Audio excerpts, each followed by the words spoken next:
ರಂಗಸ್ಥಳದಲ್ಲಿ ಶ್ರೀ ಉಜಿನಪ್ಪ ಶ್ರೀರಾಮಪ್ಪ ದೇವಾಲಯದ ಭಕ್ತರ ಸಭೆ. ದೇವಾಲಯದ ಕಲ್ಲಿನ ಕಟ್ಟಡ ನಿರ್ಮಾಣ ಪೂರ್ಣಗೊಳಿಸಿ ಗೋಪುರ ನಿರ್ಮಿಸಿ ಲೋಕಾರ್ಪಣೆ ಮಾಡಲು ತೀರ್ಮಾನ. ಶ್ರೀ ಉಜಿನಪ್ಪ ಶ್ರೀರಾಮಪ್ಪ ದೇವಾಲಯದ ಕಟ್ಟಡವನ್ನು ಭಕ್ತರೆಲ್ಲರ ನೆರವಿನಿಂದ ನಿರ್ಮಿಸುತ್ತಿದ್ದು, ಶೀಘ್ರದಲ್ಲೇ ಲೋಕಾರ್ಪಣೆ ಕಾರ್ಯಕ್ರಮವನ್ನು ಹಮ್ಮಿಕೊಳ್ಳಲಾಗುವುದು ಎಂದು ಶ್ರೀ ಉಜಿನಪ್ಪ ಶ್ರೀರಾಮಪ್ಪ ದೇವಾಲಯ ಅಭಿವೃದ್ಧಿ ಟ್ರಸ್ಟ್ನ ಅಧ್ಯಕ್ಷ ಎಂ ಲಕ್ಷ್ಮಯ್ಯ ತಿಳಿಸಿದರು. ಮಧುಗಿರಿ ತಾಲೂಕಿನ ಚಿಕ್ಕದಾಳವಾಟದ ಶ್ರೀ ಉಜಿನಪ್ಪ ಶ್ರೀರಾಮಪ್ಪ ದೇವಾಲಯದ ಗೌರಿಬಿದನೂರು, ಚಿಕ್ಕಬಳ್ಳಾಪುರ, ಶಿಡ್ಲಘಟ್ಟ ತಾಲೂಕಿನ ಭಕ್ತರ ಸಭೆಯನ್ನು ರಂಗಸ್ಥಳ ದೇವಾಲಯದ ಆವರಣದಲ್ಲಿ ಹಮ್ಮಿಕೊಂಡಿದ್ದು, ಸಭೆಯಲ್ಲಿ ಅವರು ಮಾತನಾಡಿದರು. ಚಿಕ್ಕದಾಳವಾಟದಲ್ಲಿನ ಶ್ರೀ ಉಜಿನಪ್ಪ ಶ್ರೀರಾಮಪ್ಪ ದೇವಾಲಯಕ್ಕೆ 100 ವರ್ಷಗಳ ಇತಿಹಾಸವಿದೆ. ಸಾವಿರಾರು ಮಂದಿ ಭಕ್ತರ ಗಣವಿದೆ. ಆದರೂ ಅಭಿವೃದ್ಧಿ ಕಾಣದೆ ಶಿಥಿಲಗೊಂಡು ಪಾಳು ಬಿದ್ದಿತ್ತು. ಇದೀಗ ನಿಮ್ಮೆಲ್ಲರ ಸಹಕಾರದಿಂದ ದೇವಾಲಯದ ಕಲ್ಲಿನ ಕಟ್ಟಡ ನಿರ್ಮಾಣ ಕಾಮಗಾರಿಯನ್ನು ಆರಂಭಿಸಲಾಗಿದೆ. ಈಗಾಗಲೇ ದೇವಾಲಯದ ಕಟ್ಟಡದ ಮೇಲ್ಛಾವಣಿ ಕಾರ್ಯ ಅಂತಿಮ ಹಂತದಲ್ಲಿದ್ದು, ಗೋಪುರ ನಿರ್ಮಾಣ ಕಾರ್ಯವೂ ಇದೀಗ ಆರಂಭಿಸಲಾಗುವುದು.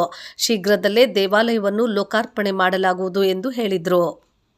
ದೇವಾಲಯದಲ್ಲಿ ನಿತ್ಯ ಪೂಜೆ, ಅನ್ನದಾಸೋಹ ಇನ್ನಿತರೆ ಪೂಜಾ ಕಾರ್ಯಕ್ರಮಗಳನ್ನು ನಡೆಸಲಾಗುವುದು.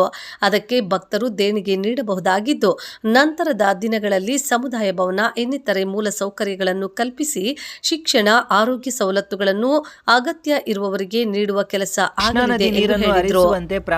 ಉಜಿನಪ್ಪ ರಾಮಪ್ಪ ದೇವಾಲಯದ ಹಿರಿಯ ಭಕ್ತರಾದ ಶಿಡ್ಲಘಟ್ಟದ ಎಂ ಗಣೇಶಪ್ಪ, ರಾಮಣ್ಣ, ಚಿಕ್ಕಬಳ್ಳಾಪುರದ ರಮೇಶ್ ಪಿಳ್ಳಣ್ಣ, ಎಂ ಜಯರಾಮ್, ಬಿಕ್ಕಲಹಳ್ಳಿ ಗಂಗಾಧರಪ್ಪ, ಉಗನವಾಡಿ ರಮೇಶ್, ಗಣೇಶ್, ಶೀತಲಹಳ್ಳಿ ವೆಂಕಟೇಶ್, ಬೆಂಗಳೂರು ಮುನಿಸ್ವಾಮಿ ಇನ್ನಿತರರು ಹಾಜರಿದ್ದರು.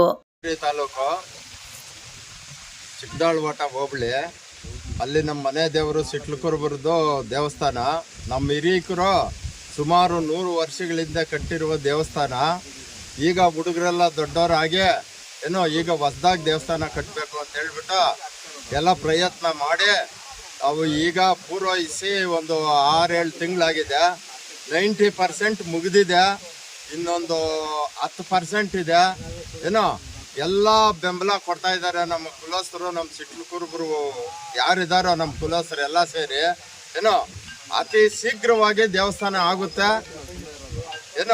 ಅತಿ ಶೀಘ್ರವಾಗಿ ನಾವು ಓಪನ್ ಮಾಡ್ತೀವಿ ಅಂತೇಳಿ ನಾನು ಬಯಸ್ತೀನಿ. ನಮಸ್ಕಾರ.